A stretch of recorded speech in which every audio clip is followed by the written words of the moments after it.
Salutare tuturor, bine v-am găsit pe canalul meu de YouTube. Astăzi am dat mâncarea de dimineață. Aici sunt porumbei.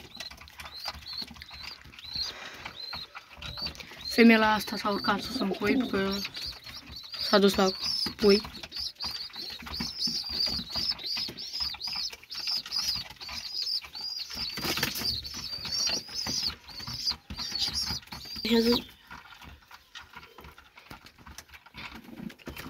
O să vă arăt și cum dă mâncare la pui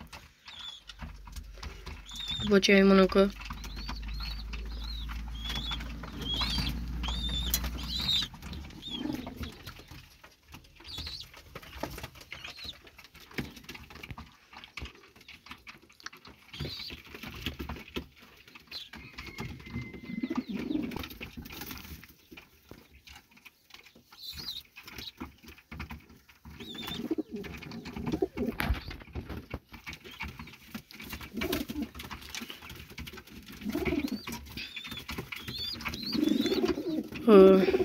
Zilele astea o să țin închiși vreo săptămână.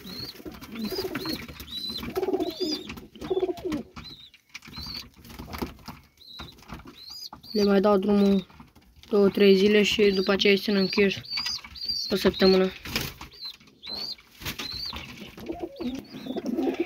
Ieri pe puiul acesta era să le iau hultanul, dar a scăpat. E un pui de-a lui frate meu.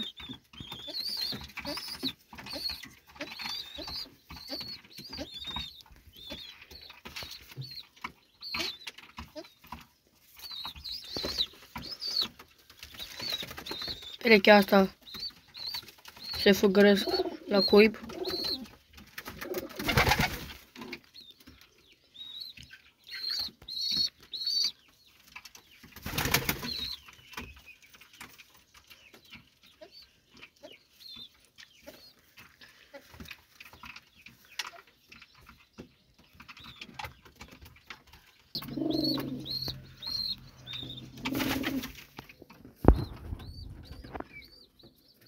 Ăștia sunt pui argintii.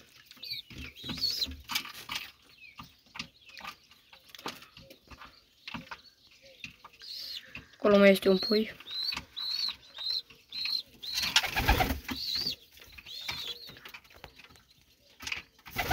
Și acolo mai sunt 2 pui.